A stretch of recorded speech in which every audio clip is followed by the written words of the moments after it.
Those were perhaps the worst moments they had been through yet. The horrible sounds of Smaug's anger were echoing in the stony halls far above. At any moment he might come blazing down or fly whirling round and find them there, near the perilous cliff's edge, hauling madly on the ropes. Up came Beaufort, and still all was safe. Up came Bomber, puffing and blowing while the ropes creaked, and still all was safe. Up came some tools and bundles of stores, and the danger was upon them. A whirring noise was heard. A red light touched the points of standing rocks. The dragon came. They had barely time to fly back to the tunnel, pulling and dragging in their bundles, when Smaug came hurtling from the north, licking the mountainsides with flames, beating his great wings with a noise like a roaring wind. His hot breath shriveled the grass before the door, and drove in through the crack that they had left and scorched them as they lay hid. Flickering fires leapt up, and black rock shadows danced. Then darkness fell as he passed again. The ponies screamed with terror, burst their ropes, and galloped wildly off. The dragon swooped and turned to pursue them, and was gone. Side note, if you are in The Hobbit and you are a pony, it is not going to go well for you, apparently. All right, that do it. That'll be the end of our poor beast, said Thorin. Nothing can escape Smaug once he sees it. Here we are, and here we shall have to stay, unless anyone fancies tramping the long open miles back to the river with Smaug on the watch. It was not a pleasant thought. They crept further down the tunnel, and there they lay and shivered, though it was warm and stuffy, until dawn came pale through the crack of the door. Every now and then, through the night, they could hear the roar of the flying dragon grow, and then pass and fade, as he hunted round and round the mountainsides. He guessed from the ponies, and from the traces of the camps he discovered,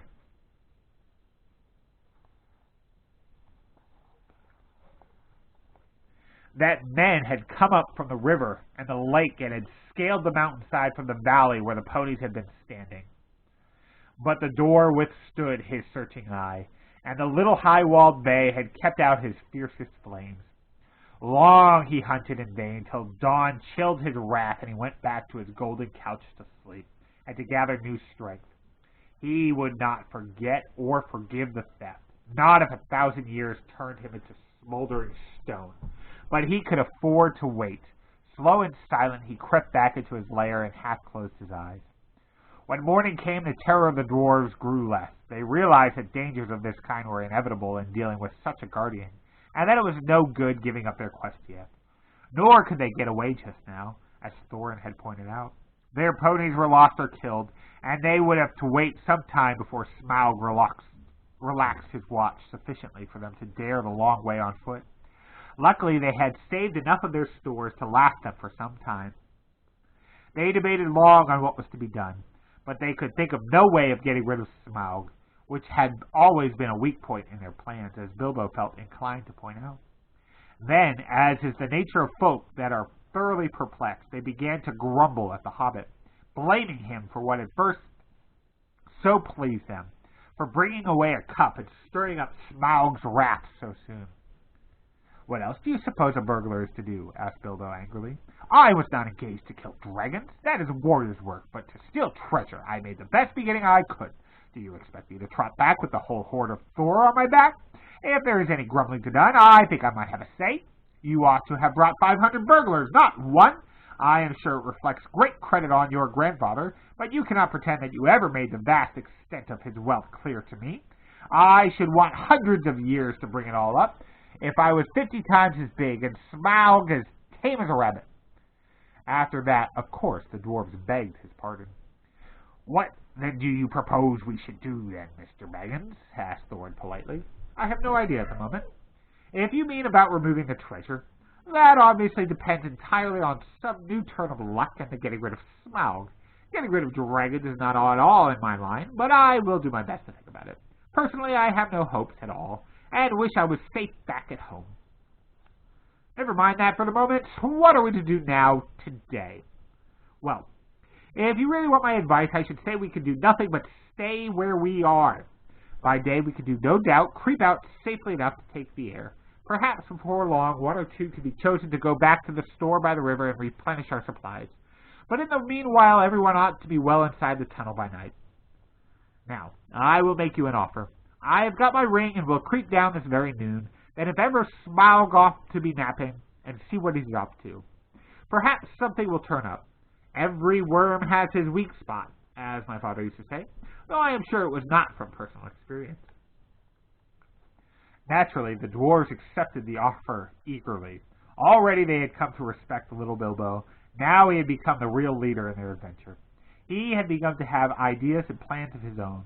When midday came, he got ready for another journey down into the mountain. He did not like it, of course, but it was not so bad now that he knew, more or less, what was in front of him. Had he known more about dragons and their wily ways, he might have been more frightened and less hopeful of catching this one napping. The sun was shining when he started, but it was as dark as night in the tunnel. The light from the door, almost closed, soon faded as he went down. So silent was his going that smoke on a gentle wind could hardly have surpassed it, and he was inclined to feel a bit proud of himself as he drew near the lower door. There was only the very faintest glow to be seen. Old Smaug is weary and asleep, he thought. He can't see me, and he won't hear me. Cheer up, Bilbo. He had forgotten or never heard about dragons' sense of smell. It is also an awkward fact that they keep half an eye open watching while they sleep if they are suspicious. Smaug certainly looked fast asleep, almost dead and dark, with scarcely a snore more than a whiff of unseen steam. When Bilbo peeped once more from the entrance, he was just about to step out onto the floor when he caught a sudden thin and piercing ray of red from under the drooping lid of Smaug's left eye. He was only pretending to sleep! He was watching the tunnel entrance! Hurriedly, Bilbo stepped back and blessed the luck of his ring. Then Smaug spoke. Well, thief, I smell you, and I feel your air. I hear your breath. Come along, help yourself again. There is plenty and to spare. But Bilbo was not quite so unlearned in dragon lore as all that, and if Smaug hoped to get him to come nearer too easily, he was disappointed. No, thank you, O Smaug the Tremendous, he replied. I did not come for presents. I only wished to have a look at you and see if you were truly as great as the tales say. I did not believe them. Do you now? Said the dragon, somewhat flattered, even though he did not believe a word of it. Truly, songs and tales fall utterly short of the reality. O Smaug, the chiefest and greatest of calamities, replied Bilbo. You have nice manners for a thief and a liar, said the dragon. You seem familiar with my name, but I don't remember smelling you before. Who are you and where do you come from, may I ask? You may indeed. I come from under the hill, and under the hills and over the hills my path led. And through the air I am he that walks unseen. So I can well believe, said Smaug, but that is hardly your usual name. I am the clue finder, the web cutter, the stinging fly. I was chosen for the lucky number. Lovely titles, sneered the dragon, but lucky numbers don't always come off. I am he that buries his friends alive and drowns them and draws them alive again from the water. I came from the end of a bag, but no bag went over me. These don't sound so credible, scoffed Smaug. I am the friend of bears and the guest of eagles. I am ring winner and luck wearer. I am barrel rider, went on Bilbo, beginning to be pleased with his riddling. That's better, said Smaug, but don't let your imagination run away with you. This, of course, is the way to talk to dragons, if you don't want to reveal your proper name, which is wise, and don't want to infuriate them by flat refusal, which is also very wise. No dragon can resist the fascination of riddling talk and wasting time trying to understand it. There was a lot here which Smaug did not understand at all, though I expect you do, since you know all about Bilbo's adventures, to which he was referring. But he thought he understood enough, and he chuckled in his wicked inside. I thought so last night, he smiled to himself. Lakemen, some nasty scheme of those miserable tub-trading lakemen, or I'm a lizard. I haven't been down that way for an age and an age, but I will soon alter that. Very well, old Barrel Rider, he said. Maybe Barrel was your pony's name, and maybe not. Though it was fat enough, you may walk unseen, but you did not walk all the way. Let me tell you, I ate 6 ponies last night. Told you it's rough for the ponies. And I shall catch and eat all the others before long. In return for the excellent meal, I will give you one piece of advice. For your good, don't have more to do with dwarves than you can help. Dwarfs? Said Bilbo in pretended surprise. Don't talk to me, said Smaug. I know the smell and taste of dwarf. No one's better. Don't tell me that I can eat a dwarf-ridden pony and not know it. You'll come to a bad end if you go with such friends. Thief, Barrel Rider. I don't mind if you go back and tell them so from me. But he did not tell Bilbo that there was one smell he could not make out at all. Hobbit smell. It was quite outside his experience, and it puzzled him mightily. I suppose you got a fair price for that cup last night, he went on. Come now, did you? Nothing at all. Well, that's just like them. And I suppose they are skulking outside, and your job is to do all the dangerous work and get what you can when I'm not looking. For them?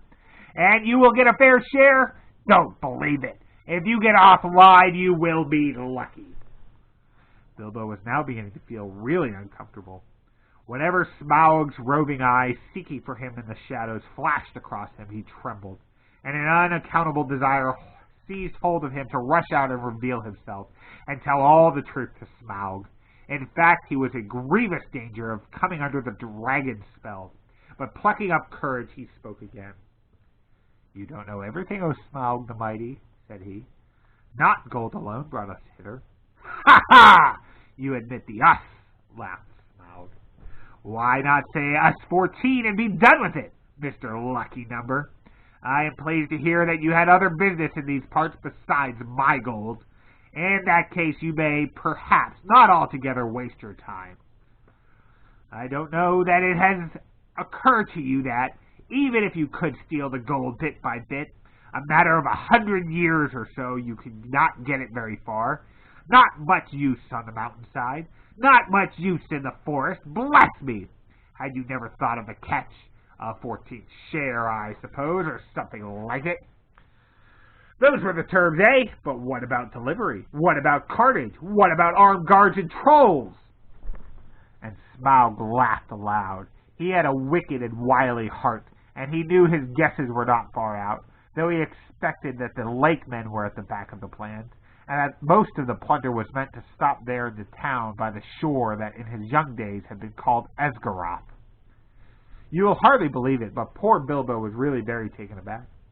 So far all his thoughts and energies had been concentrated on getting to the mountain and finding the entrance. He had never bothered to wonder how the treasure was to be removed, certainly never how any part of it that might fall to his share was to be brought back all the way to Bag End under Hill. Now a nasty suspicion began to grow in his mind. Had the dwarves forgotten this important point too, or were they laughing in their sleeves at him the whole time? That is the effect that dragon talk has on the inexperienced. Bilbo, of course, ought to have been on his guard, but Smaug had rather an overwhelming personality. I tell you, he said, in an effort to remain loyal to his friends and to keep his end up, that gold was only an afterthought with us. We came over hill and under hill by wave and wind for revenge. Surely, O Smaug the unaccessibly wealthy, you must realize that your success has made you some bitter enemies. Then Smaug really did laugh, a devastating sound which shook Bilbo to the floor, while far up in the tunnel the dwarves huddled together and imagined that the Hobbit had come to a sudden and nasty